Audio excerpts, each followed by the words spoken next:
All right, so let's see who's going to be the host for today's meeting. Leilani, I see you're here. Very good.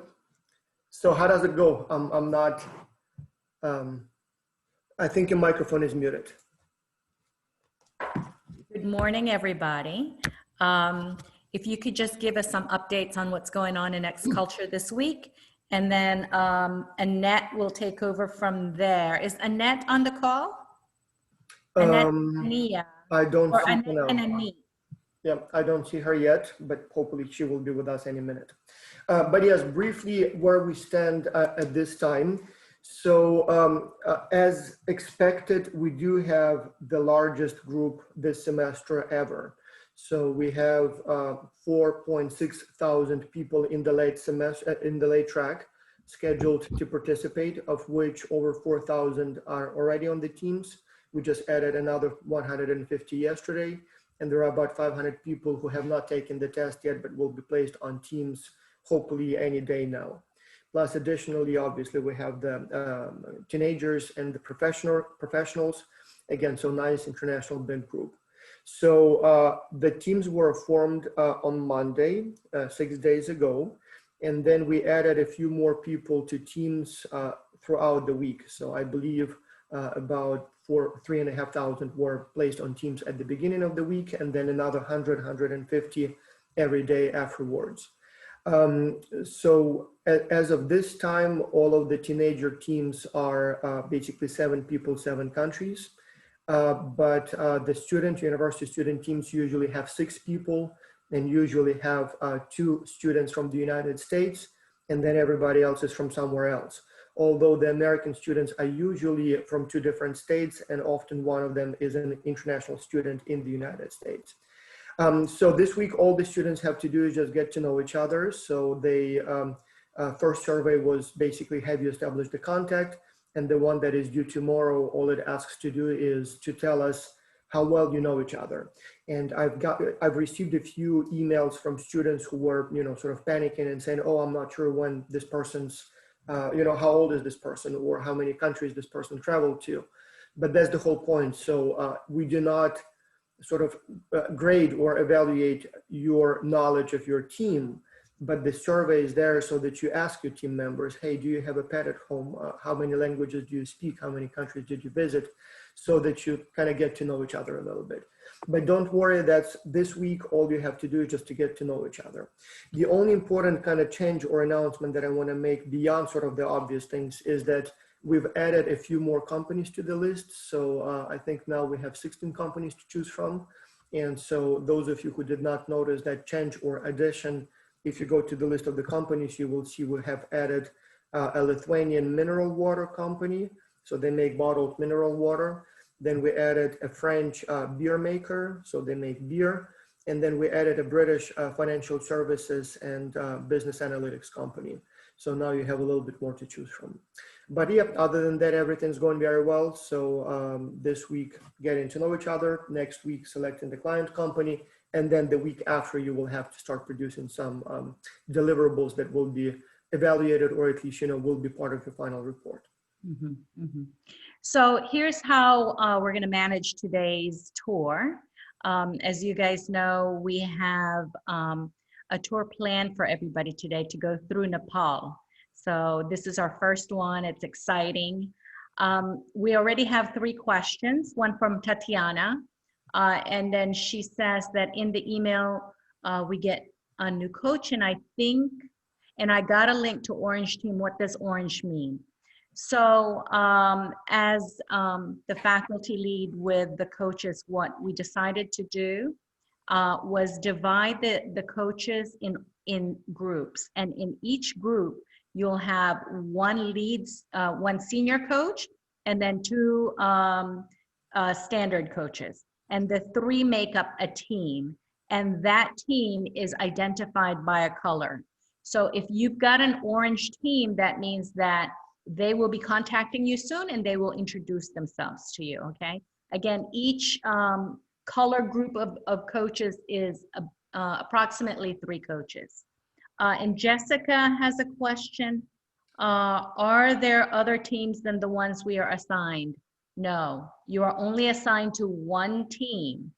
However, you might get a pen pal if you signed up for a pen pal, which is a person who is not on your team. Now, And is Jessica a student or a coach? I think she is a student. She's Yeah, because the in the question is, for the question, if I may just, Jessica, I'm not sure, maybe others also want to see here. So if you see my Excel file, can you see it? yes. So this is what it looks like sort of from behind the scenes. So we have a total of about 800 teams at this time. So a total of, let me see how many are created at this time, 788 teams. And so this is what the team assignments look like. So the first few teams are primarily academy teams and teenager teams. And as you can see, they're a little bit younger. Some of them have 7 people, some of them have 6 people, everybody from a different country. We have a few teams where everybody is from the same country. So we had several professors who asked that their students be placed in teams with students from the same country only.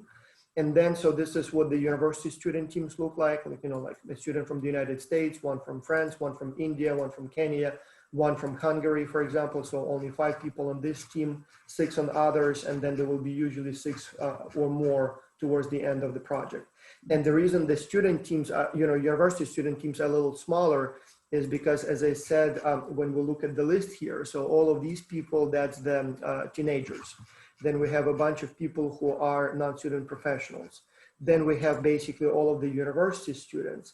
And so as you will see, so these people, all like 4,000 of them are already on teams. But then there will be a block of people who just joined a couple of days ago and didn't have the time to go through the readiness test. And so unlike the academy students, the university students have to take one big test, not 4 small tests. And so we have people like, for example, here, a few people took the test but didn't pass. So as you see, their grades are not high enough. So we ask them to try again. If they pass the second time, we will get them in. But then we have a whole bunch of people, so like 500 of them still left, who have not taken the test yet. So they just joined literally a couple of days ago. And so they will be added to the teams in the coming days. And so once they're placed on teams, every team will be either 6 or 7 students, usually from 5 or 6 countries or 7 countries, depending on the combination. Mm-hmm. And so that's why there is a difference in size. So when you say, are there any other teams? Well, there are, so like 800 of them, in fact. So if that's what you meant. And then in terms of the size, no team is 20 people. Yeah. Almost all of them are. We are aiming for about 6, 7 when everything's done. Mm-hmm, mm-hmm. And Raphael, if you wouldn't mind coming on, would you please answer your this last question, which is, when will we have our pen pal friends? Raphael. Yeah. Hello, so Raphael, can you hear me? Yes, Raphael is our senior lead coach, and he is actually in charge of assigning the pen pals. So go ahead, Raphael, and answer. We don't have a video of you though, Raphael. Oh, wait. Yeah. Oh, I will go without my camera right now. Wait a minute. Yeah, that's okay. That's okay. Just answer the question. Actually, I was supposed to send early this week, but as we didn't get all the payments, I going to release just for this weekend. Okay, perfect. Okay, so you should be having it sometime this week, okay? So that's basically all we have for you to update you on what's happening with X Culture, whether you're from a virtual team or from the university or professional teams. If you have further questions, we're going to be monitoring the chat. So go ahead and post your question there. And we will let Annette and, how do you say your name? Well, I'm going to let Annette introduce our host right now and what they're going to be doing for us. And Dr. Voss and I will be in the background, okay? So if you do have questions, please post them in the chat and we'll answer you as we're going along. Okay. Have fun, you guys. Hello everyone, it's me, Unique Dakhal. I'm 16 years old. I live in Nepal and studying at grade 12 at Kalika Secondary School.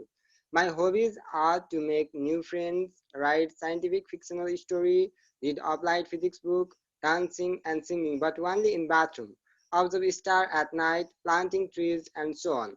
My goals in arts culture is to gain a new skill, make new friends, boost networking ability and so on. Now I'm going to share my screen. Uh,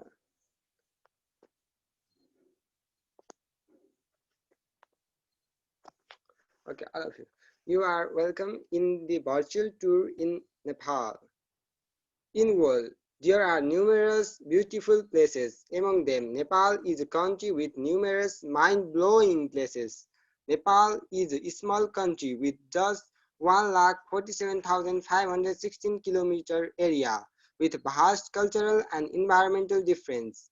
In Nepal, we can find very hot region to Tarai to very cold mountain Himalayan region. We can see highest peak Mount Everest with height of 8,848 meters to deepest gorge Kali Gandagi Gorge and Lumbini, the birthplace of Buddha, known as Light of Asia. And this is a map of Nepal. This is email of Nepal. This is flag of Nepal and Everest and Lotus from the south in the foreground and Thamsuk, Langtang and Amadamma. This is also a photo of Mount Everest viewed from Kala Pathar, and this is the deepest gorge, Kaligandari Gorge, which is situated in Gasa village of Nepal, and this is Lumbini, the birthplace of Buddha. Now, I love most places of Nepal, but I like most is Pokhara. It is known as Queen City of Nepal. Pokhara is 827 meter to 1400 meter above the sea level. Average temperature of Pokhara is in summer 25 degrees Celsius to 35 degrees Celsius and in winter -2 degrees Celsius to 15 degrees Celsius. I like this place because this place is full of natural beauty. In this place, we can see river, falls, cave, and so on. This place is full of special things. We can view mountain around ourselves. Time to time, cold wind blow, which make an environment so awesome. The climate of this place is moderate. We can see a lot of lake, waterfall, cave, and so on.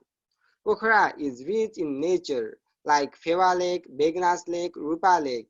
The beauty of mountain, river added the beauty of Pokhara city. Pokhara has many sub-cities with full of lake. One of them is Leknath, which is also known as City of Seven Lakes. Two sightseeing places in Pokhara are Annapurna Circuit, Phewa Lake, Sarangkot, Shanti Stupa, Tibetan Refugee Camp, International Mountain Museum, Poon Hill, and so on. Pokhara is a place with river, lake, hills, and it is full of nature surrounded by hill and the white laughing mountain. Such view always make me feel like living in the heaven, which make me to choose this place. These are the visiting place of the Pokhara. This is Devi's Fall, and this is the picture of Mandra Cave. This is the picture of Annapurna Base Camp.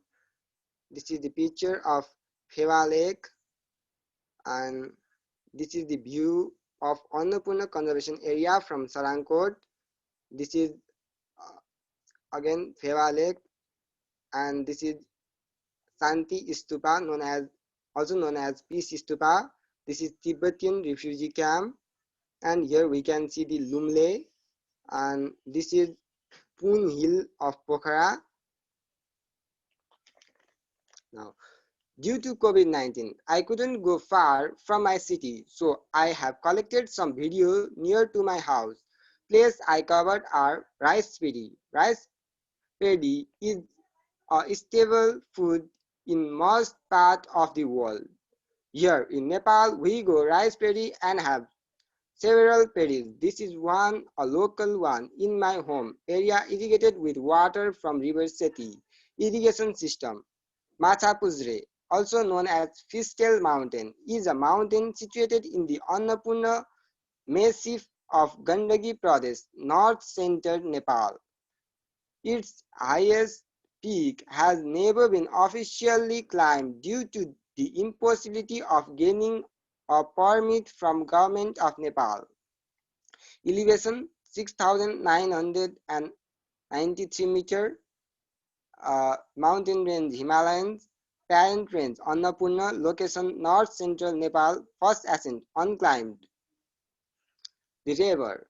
There are many rivers in Pokhara like Seti River, Vijaypur River, etc. The Seti Gandaki River, also known as the Seti River or Seti Khola, is a river of western Nepal, a left tributary of the Trishuli River. Its gorges around Pokhara are a major attraction for tourists. Temple. As Nepal is a secular country, there are many religious places in Pokhara too. There are many religious places like church, masjids, and many temples in Pokhara. Among them, I cover the Shiva temple, which is also known as sub-branch of Kedareshwar temple, which is situated in the side of Pheva Lake. Now, this is the view of mountain. So that's from your home or just a view? This is from my home. Wow, that's what you see from your window. Yeah. Beautiful. This is a crystal mountain. So Now this we is can- this time of the year? So it is now, or it's a different time of the year? It is now. And so that is what that's what was that first mountain, the big one? Is that the Everest? Dr. Voss, No, this was recorded a few days ago. Yeah, Wow. few days ago. Beautiful. This one is Pheva Crystal Mountain, known as Machapusre. And this one is also view around my home.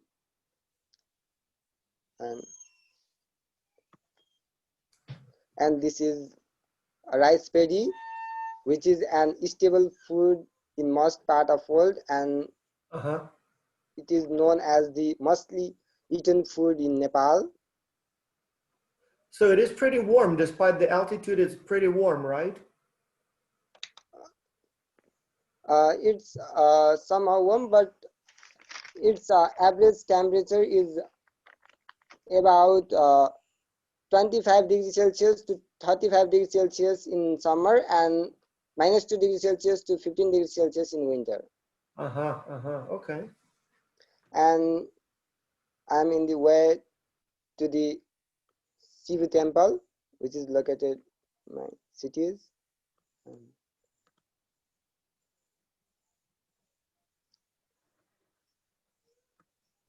So I have a question. Is your name Dakhal? Yes, His ma'am. name is Unique. Unique. Okay, Yes. so your name is Unique. Okay, so what is the season like in Nepal? Is it the same weather pattern and season in, let's say, in the United States, or is it different from our time zones? It's summer, ma'am. It's summer right now? Yes, ma'am. And when does your summer end? Summer in the, I think after 1 month. And that, do you have a fall season? After that, yeah, ma'am, we have a 4th season. You have 4 seasons, Yes, ma'am. but your summer doesn't end until October. Ma'am, I think it's the middle of summer and autumn. Oh, okay. Yeah, it is pretty warm, so I thought it would be colder at that altitude, but it seems like it's a pretty moderate climate. Right, I thought so too. And this is Shiva temple near my home, Uh-huh. and they are the rice spreading area. How big is your town or city? Sorry, sir. How many people live in your city? There are more than, I think, 3 lakhs. Uh-huh. What's this here? This is flower, and Banana here we tree? can. So are those banana trees? Yes, sir. Oh, you have, so it is a very warm climate then. This is a canal, and here we can see the bamboo, Uh-huh. and this is the how water is, how irrigation is done, and this is how water is taken to the field, Uh-huh. and this So is your question, your irrigation system, is it snow melt from the mountains or is this pumped in? actually the Seti River is the main irrigation system. Seti River is a main source for the irrigation in Gandhari province, and we And this usually, is on his way to show us the river. Mm-hmm. With this rice, he's actually he was walking on his way to go to the river. There is a temple we will see, I think on his way, yes. This is the rice that is grown in his area. I think this is owned by his farm. and this Oh, is, look at the river, beautiful. Yeah, and this is the river. Yeah. So somebody has their hand up. Dr. Voss, can you see who has? Oh yeah, sorry, I was looking at the pictures and stopped looking at the. Yeah, this is Subigya. Oh, I lost the privileges of the host. Annette, you're Okay, now. I am the host. Let me put full screen. Yeah, wait. So ask Subaya what her question is, and you'll have So to. green, so nice. So beautiful, yeah. this is Seti River, which is the main source for the irrigation Mhm. of Now- my city. The hand. So Unique, now this river is snow melt, I'm assuming. Probably. Yeah, would have to, that would make sense. I see. Sure, ma'am. And this is the animal What is that? So those are, Water grazing buffaloes. area, Animals grazing. Yeah, and the birds. we can Yeah. see a crane. those are Unique, they're called water buffaloes in my country. So what do they call it in your country? They call khola. Cola, okay, so we call them carabaos. So is this all in Pokhara? What city is this? Pokhara. Pokhara. So we are now in Pokhara, right? Yes. Yes, sir. So that is population 414,000 people. Okay, that's pretty big. Mm-hmm. So that's I'm the not seeing anything in second largest city. Oh, I have the hand. rights. So, Subigya has a question, so I'm gonna allow Subigya to ask you a question, Unique, okay? Okay, sure, ma'am. Okay, go ahead, Subigya. Hi, it's actually not a question, but since I'm from Nepal and I've been to Yes. I've been to Pokhara, I was wondering if I could help Unique in communicating and helping. Maybe, yeah, if you can give us more information, yeah. Yeah, so what he's showing right now is it's actually buffaloes grazing. So in Nepalese, buffaloes are called boise. I see, yeah. And then so about the Seti River, the video that he showed earlier was actually Seti River. So basically what Seti River is so Pokhara is a very like touristy destination, and has a lot of rivers and rivulets and a lot of lakes and ponds. Hello, am I audible? Yeah. Yes, I can hear you. Yeah, Yes. So actually, the Seti River is one of the one of the most important rivers of Nepal. Like it's actually one of the most largest actually, and Pokhara Valley. So Pokhara is a valley. So Pokhara Valley actually lies above the Seti River. So that's why like Pokhara Valley generally it's very wet and there's a lot of rain. So there's a high chance of flood just because of the Seti River. And also Seti River is known as a milk river because it's so white, it's so clean, it's so pure. Mm. So Yeah, Thank you, Subhigya. thank you. no problem. Actually, I've been to Pokhara a lot of times, and then I know many things about it. So Huh. One interesting fact that I just found about Nepal, it has one of the world's fastest growing economies. Last year, the economy grew by 6.3%. This year, the projection was 7.1%. Not sure how it's going to be with the COVID-19. It probably will fall. yeah, actually, because of the COVID-19, Yeah. the Nepal's economy has like plunged a little bit. Yeah, but it's been growing really fast compared to like it's like 3 times the growth rate of the United States. So that's quite Yeah. Since Nepal is a developing country, like we're focusing more on production. So So what are your main industries? I mean, I assume tourism is big, but anything else? yeah. Actually, tourism is one of the most important factors that bring a lot of foreign currency into our country, and also agriculture. I think agriculture, agriculture contributes to about 60% of the total GDP of Nepal. So it's one of the most important, livelihoods of people. So without agriculture, Nepal, the Nepalese economy wouldn't sustain. And as you can see, even these large rivers like Siti River, as Unique showed, they are one of the most important, factors for irrigation, and due to which our soil is very fertile, which supports for these exotic fruits and crops. Mhm. So Unique, is that your family's farm? No, ma'am. So is there a lot of small farms in your community? Yeah, Are they ma'am. like family-owned farms or are they corporate-owned farms? They are family-owned farm mostly. Mostly, okay.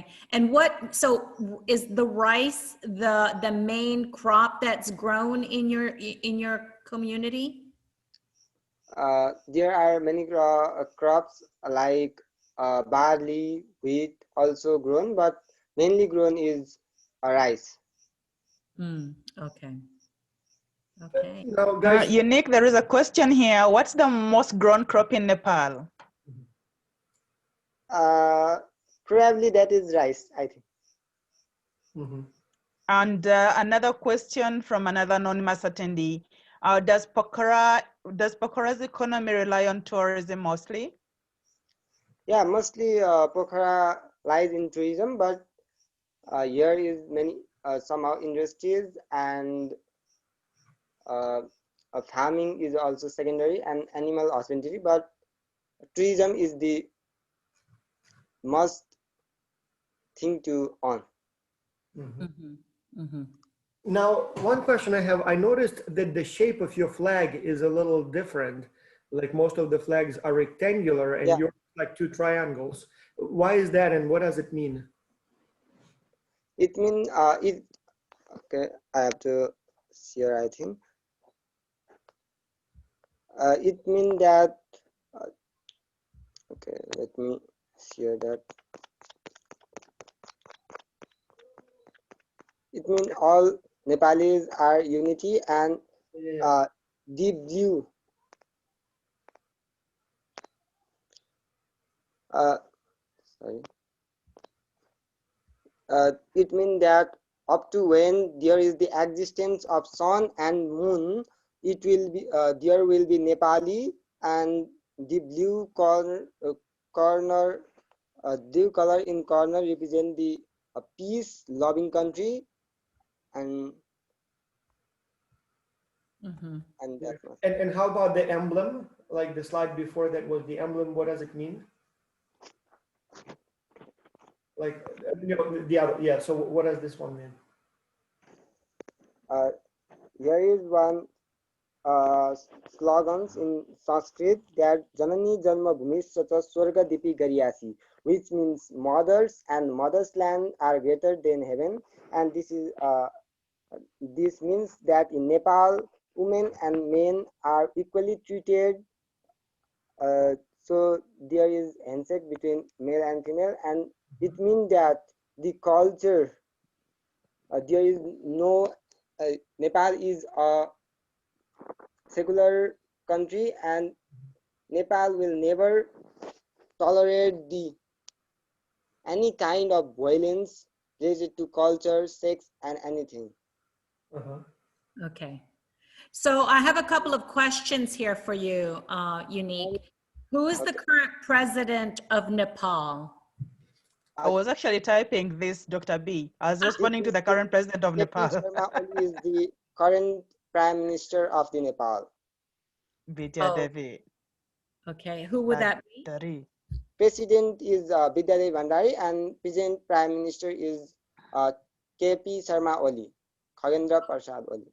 So who has the more, I guess, who is the stronger leader, the power? Is it the prime minister or the president?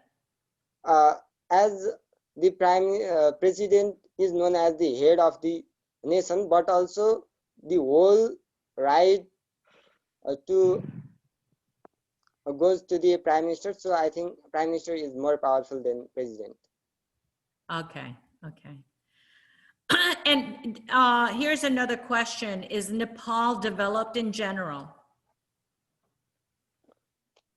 Yeah, somehow there are many undeveloped parts, but also Nepal is developing in its own phase, and I think it's underdeveloped country. Yeah. So one thing, if I may, I just found a very interesting fact about Nepal, since you started asking about president. So Nepal is the only country in the world that is a democratic multi-party system where the Communist Party is actually in power, democratically elected. So yes, sir.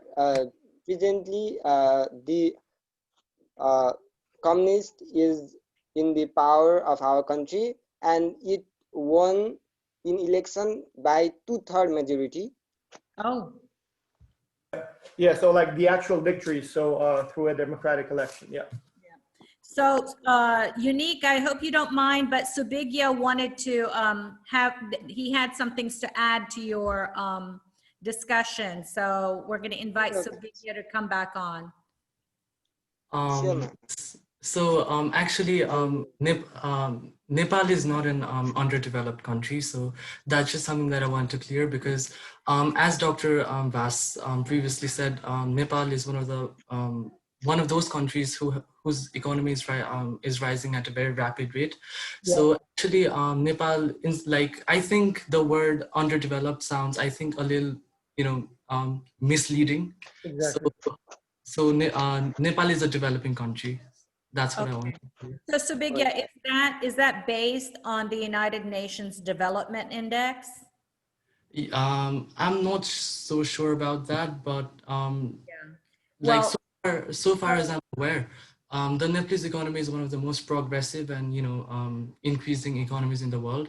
Yeah. So even though Nepal is a very small country, it's been focusing on a lot of locally produced products, because Nepal suffers from a huge trade deficit.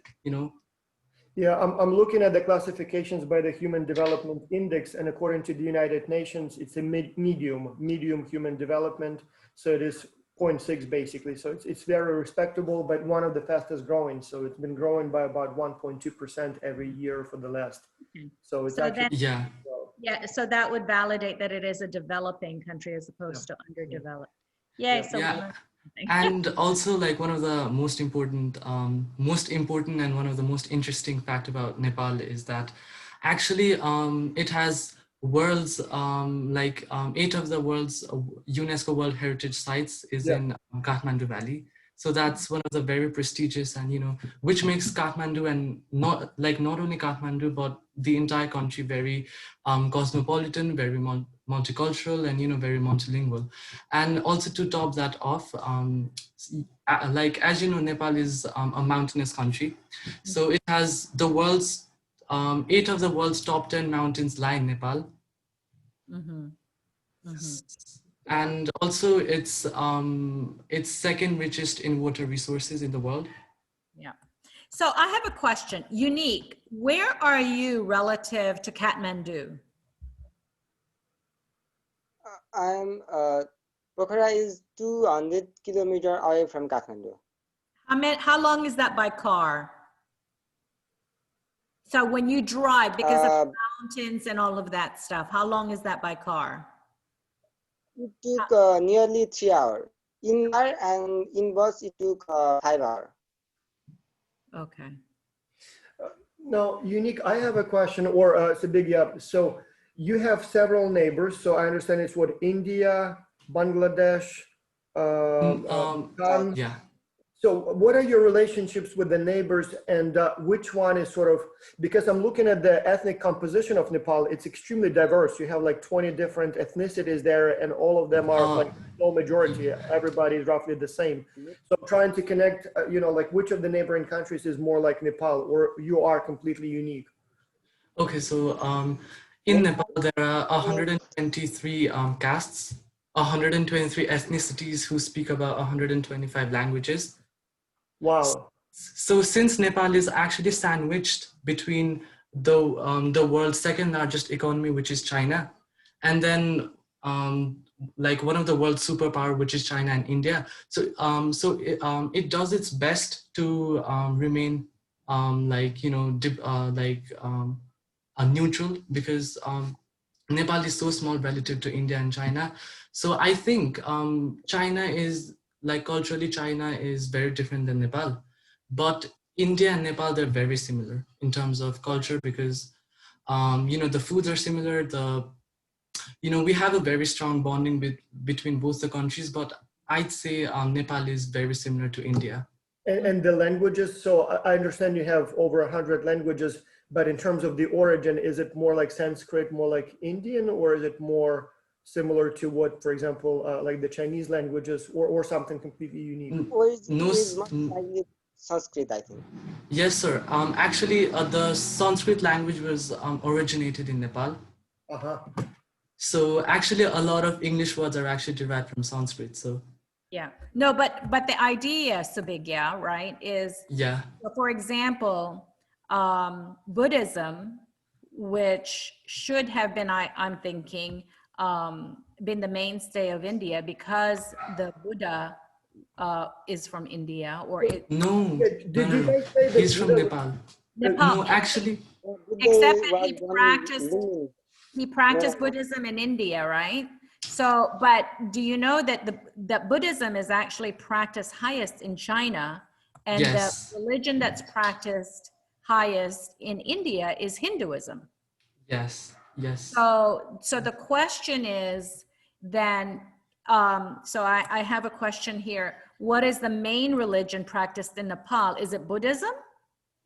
So the main reason that religion that is practiced in Nepal is Hinduism, which has over 80% of the population is Hinduism. Hinduism. Hinduism, Hindu person also worship the Buddha as a god. Yeah, so since Nepal is a very multicultural and multi-religious country, so there isn't any war or conflicts or segregation based on religion or caste or anything. So Nepal is completely, like, you could say Nepal is Nepal is not a secular state, so you can follow any religion freely. Mm-hmm, mm-hmm. No, And but interesting that the main religion is Hinduism, but that because Siddhartha is from Nepal, that you guys actually incorporated him into that main religion. Is that what I'm understanding? Yes, he was actually born in Nepal. And actually, like, about this Siddhartha who practiced Buddhism in India, there's a lot of geopolitics involved, especially, you know, there's a lot of, Actually, you know. there is a very interesting post here. Anonymous attendee says Buddha was born in Nepal in a place called Kapilvastu Yeah, Lumbini. he was born in Nepal in a place called Kapil Vastu. Right. Um, Yeah, and actually Unique sent us a picture of that, no? yeah, Yeah, Unique, can you find that picture again and show it to us? sure, ma'am. And okay, so I guess the other thing that we want to know, This is Maya Devi Yeah, temple. that is the Maya Devi temple. That is where the Buddha was born. Ah, So it's a pilgrimage site for millions of Buddhists around the world. So this is one of the most important, you know, tourist destinations of Nepal as well. So when you visit Nepal, this is one of the must visit sites, and this is also, I think, UNESCO World Heritage Sites. huh.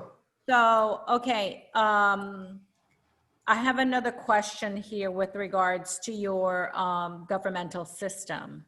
So does Nepal have a voting system, and is it a democratic system? Yeah, sure. There is a voting system, and people choose the leader by themselves.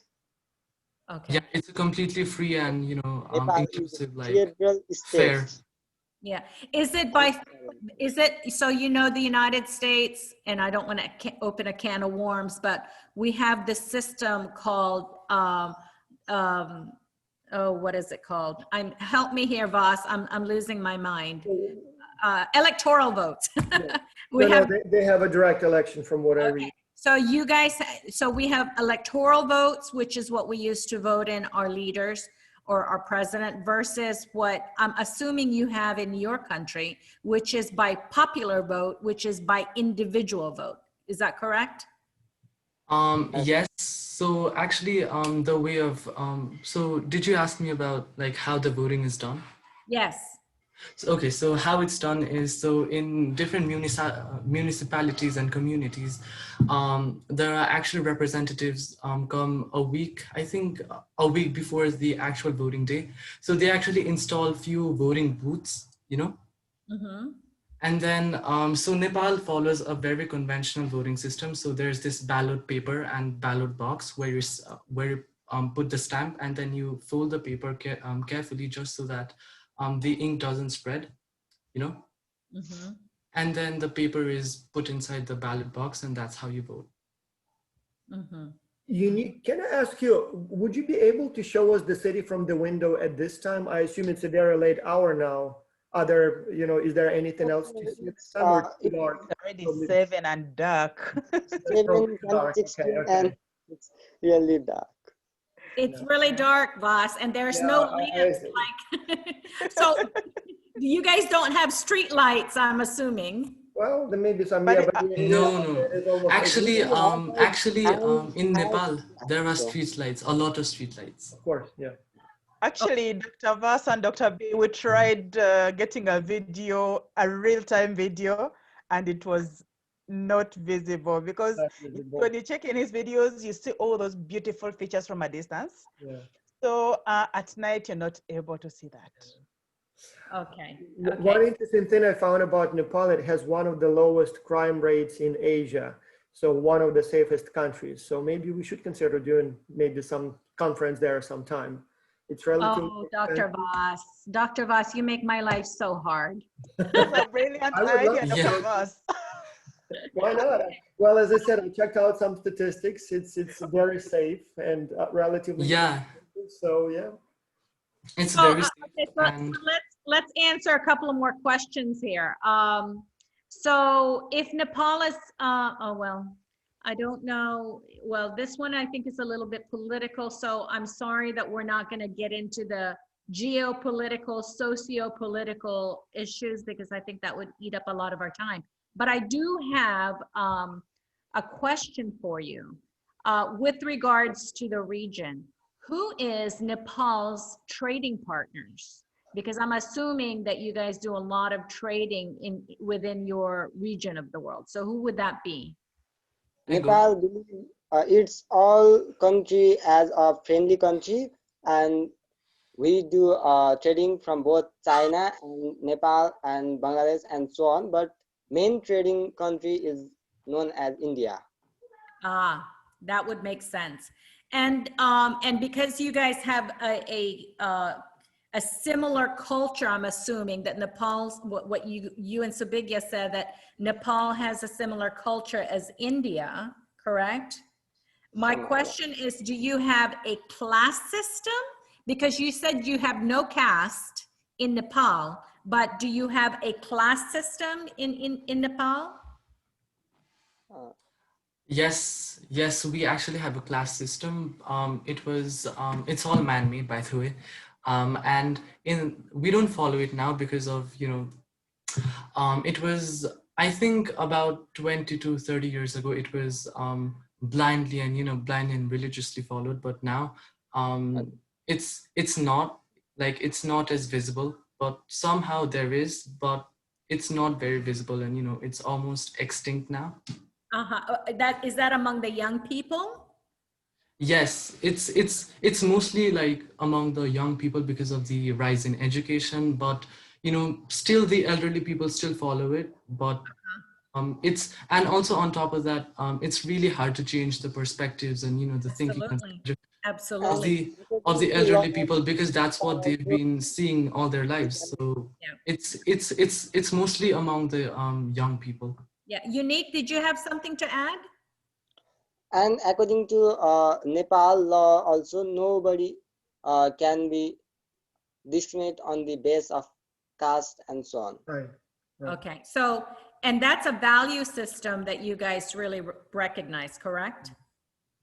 Yes, sure. Unique, can I ask you, so Unique, I see we have quite a few new people who joined us, about 10 additional people joined in the last few minutes. Can you show those videos one more time that we're playing? So for those who didn't join us on time, those views, like as we are talking, so, but can you share the screen again and keep showing those videos? I really like those mountains and the, Dr. Vaz is trying to get us to go to Nepal.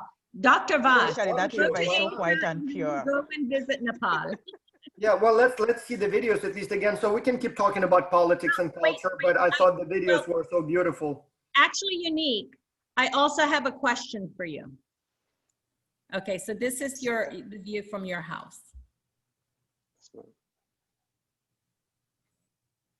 Look at that mountain and the snow, and it's so beautiful. Yeah. Wow. So,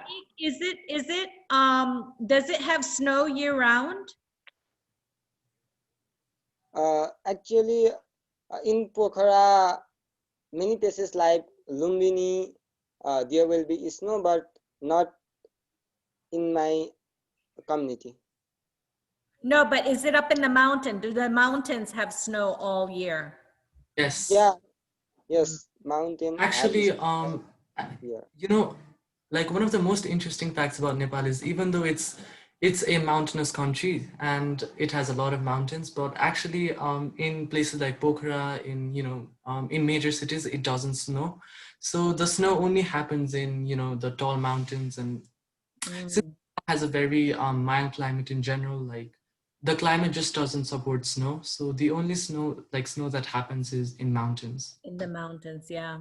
Amazing. So, it's beautiful. Unique, can you go back all the way back to those several pictures that you had?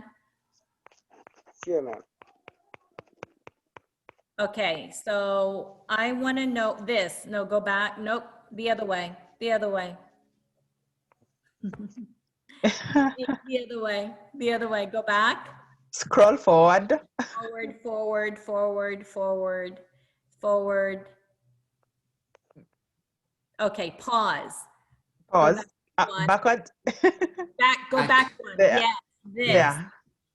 So does it actually look like this? Yes. Yes. Can I explain these places? Sure. The big guy is itching to explain. Just unbelievable.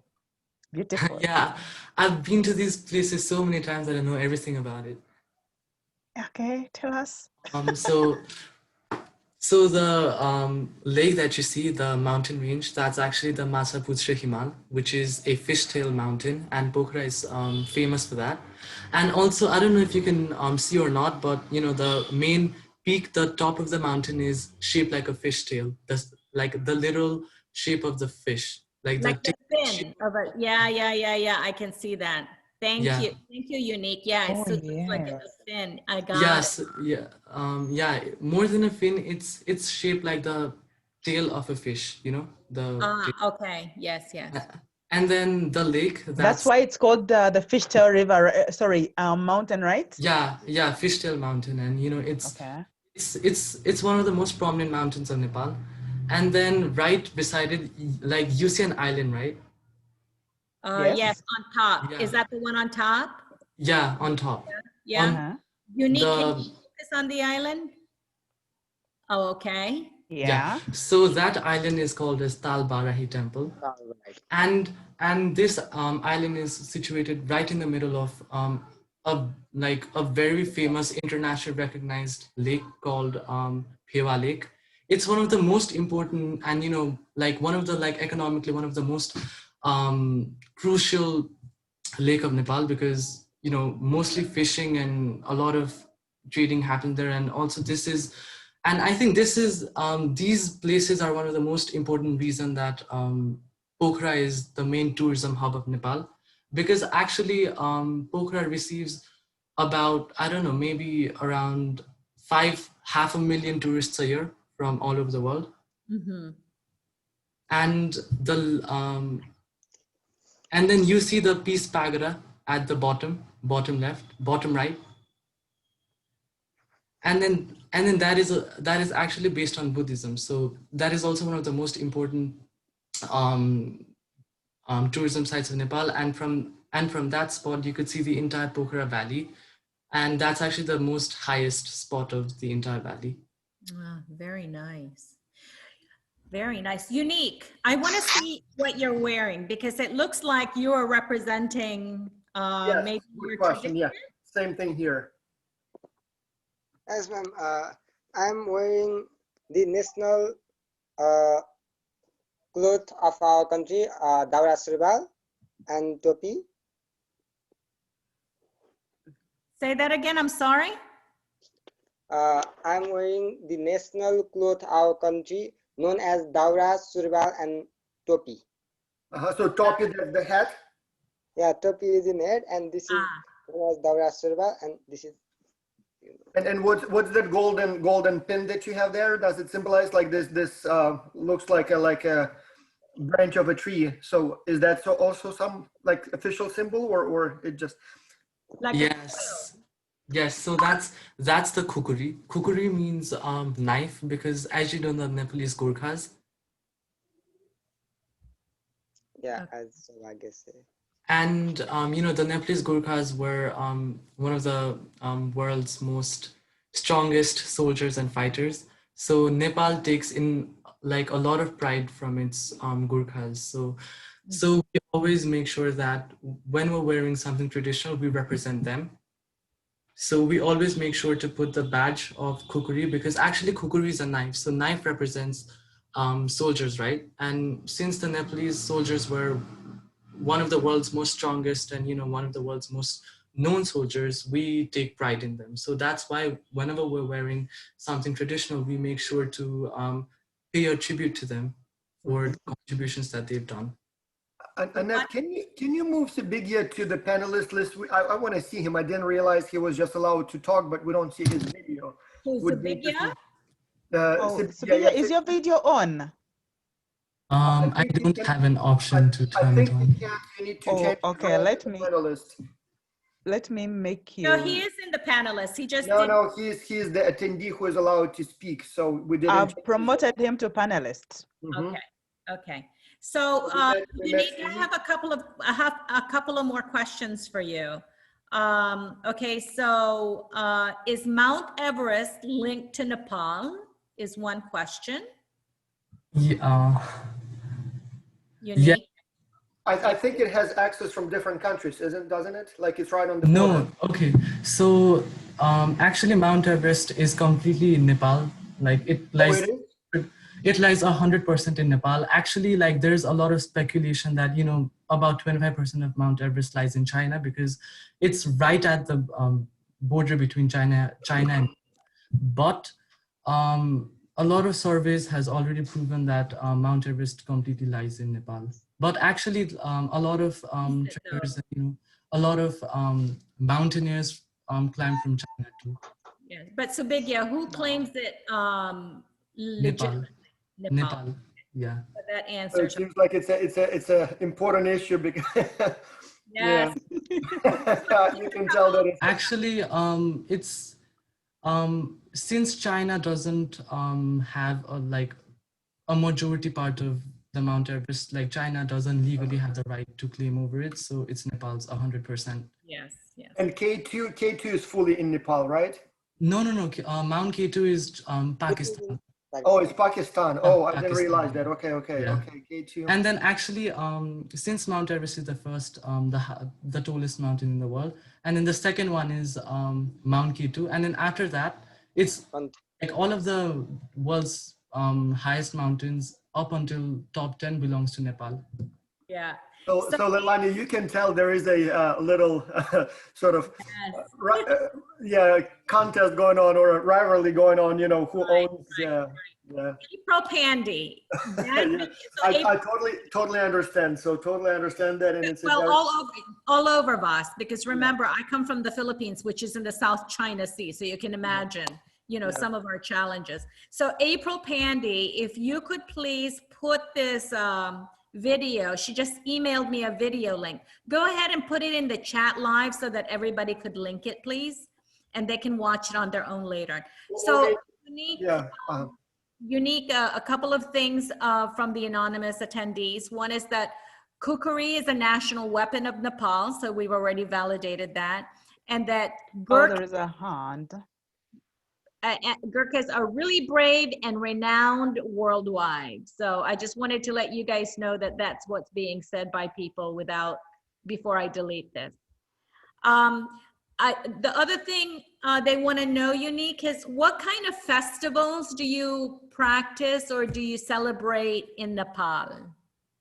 As in Nepal, there are many culture, and with people are tolerating all type of culture. In Nepal, mostly Dasai, Tihar, Chhat, and Tej, Buddha Purnima, which is also celebrated in UN as a peace day, and Christmas is also celebrated in Nepal, and Bakar Eid also celebrated in Nepal as government of Nepal has given the holiday on Christmas and Bakar Eid also. So in Nepal, all kind of a festival, including all the religion. I think most of the religion we celebrate. Yeah. Okay, Unique, someone And is also, asking I'd here. like to add something Okay. on that. Go ahead, Subigya. Okay, so actually, one of the most important festivals of Nepal is Dasai. We actually have it after 2 weeks. So, and we all have holidays now. And in that, what we actually do is we put tika and, you know, get blessings from our elders, and, you know, we go to our relatives' house, and, you know, we celebrate. And actually, because of the coronavirus, I don't know how we're going to celebrate this year, but you know, since Nepal is a very secular country, and you know, there isn't one particular religion, so actually the Nepalese government, let's say for example, in Nepal there are, I think, less than 3% Christians in Nepal, but also the government of Nepal gives Christmas, Easter as Nepal's national holiday. So, and also, like, one of the most unique you know, festival is Chhat, that is done by women, especially from like Tarai region. So where the women actually fast for the entire day, for the well-being of their family and their children. Sounds like Nepal is just an extremely peaceful, peace-loving country. Yeah, yeah. Yes. I've Okay. met 3 people from Nepal, and all 3 were so nice, like, like Zen, even right? more So polite zen. than Canadians. Yeah. So Oh, we oh have no. we have a couple of colleagues from Nepal, and they are, as I said, you always think the Canadians are extremely, like courteous and polite, but Nepalese maybe even more so. Amazing. So Annette, is there, Annette, I'm going to go so that I can start the coaches meeting. Okay. But go ahead and stay here. So Raphael, you and I have to go and start the coaches meeting. I need to run too, but I wanted to ask, so Unique and Sibigya, you guys set the bar very, very high, and I really like this format, so where you show some videos, you tell some things. So Annette, are we planning more of these country tours? Yes. Dr. Voss, you need to come to our 10 o'clock meeting, please. Okay, I'll join you in a minute. Annette, we'll pass everything over to you. You go ahead and close it. So Raphael, Voss, and I are going to the 10 o'clock meeting. You join us whenever you can. And Anit, Okay, I will join you when I am done here. okay. Thank you so much, Unique. That was amazing. And Subigya, thank you for being our impromptu host number 2. Great job. No problem. I hope I didn't interrupt it. Yeah. No, you did not. Thank you very much, Sibigya. We're expecting something from Kathmandu from you, though. Okay, sure. I'll try my best. Actually, we actually have a lot of coronavirus cases, so oh no. Well, we'll figure out something. Peace and love to everybody. Thank you so much. Thank you, Dr. Thank B. you. And Bye-bye. Dr. Voss. Bye-bye. So guys, where were we? We are answering questions. There is someone here asking, the one for the festivals, we have already answered it. Is it true that Nepalese do not require passport to travel to India? Yeah. Actually, India and Nepal, it's a visa-free country. So I think it's one of the very few countries in the world where we don't require visas to go and work in India and live in India. And that's the same for people from India as well. They can freely work and live in Nepal for how long they want. Okay, I've seen a hand. Who put up their hand? Okay, let's answer more questions as we go on. Yes, but is Kailash in Nepal? I don't know who Kailash is. Maybe he means Kailash Mansarovar. So that's actually considered as the place where Lord Shiva lives. Yes, that's actually right in the border between Nepal and China. So it's mainly between. So it's actually in Nepal. You could say it's in Nepal. Oh, beautiful. Actually, like one of the most interesting facts about Kailash Mansarovar is that it's actually known as the world's most, like one of the most dangerous mountains to climb in. So actually, people have died. A lot of people have died, there. Oh, sad. There's another anonymous attendee here who asked, isn't Buddha considered avatar in Vishnu? So Buddhism can be a branch of Hinduism? Sorry? Okay, the question is, I hope I read it right. Isn't Buddha considered avatar in Vishnu? Oh, I got it. You want to say that Vishnu is Buddha is an reincarnation of Vishnu? I think you want to answer a question that. Yeah. Reincarnation? In Hinduism, Hinduism believe that Buddha is the reincarnation of the Lord Vishnu, and they worship Buddha as the, I think, 8 or 9 reincarnation of Lord Vishnu. Okay, seeing here Abu Bakr Nisar has put up his hand. Can you please ask Abu Bakr? Hello. Okay, I think the questions have all been answered, if I'm not wrong. Let me see if we have the new questions. Yes, Nisal, can you please ask your question? I can see your hand is up.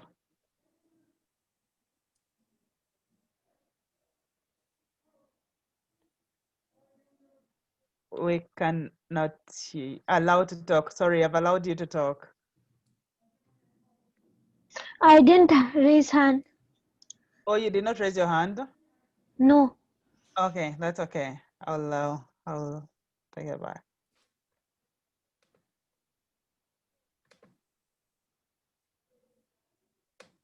Okay, I think so far we are in a good place.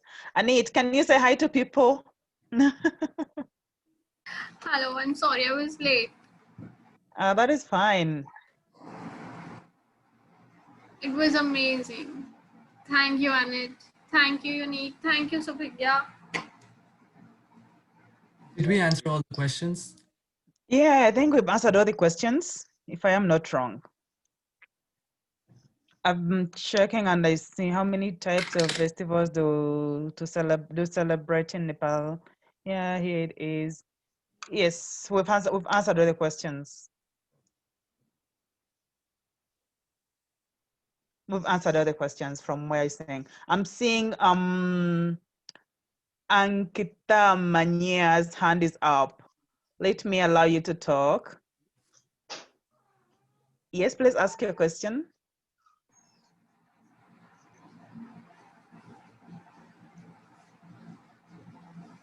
Ankita. Yes. I did not raise my hand. Okay, then I think you're you're moving I missed around. it. Okay. All right, I think we're done, guys. I think we are done. Thank you very, very much, Unique. Thank you, Subigia, for coming in to tell us a little bit even more about Pokhara and Nepal in general. This was awesome. It was amazing. I am so proud of both of you. Thank Thank you, you. thank you so much for organizing this. Subigia, can you please send me an email or with both your names? Okay, sure. Okay, you know my email address, right? I'm Let me write it to you here. Let me send it to you. Oh, sorry, it's in the panelists.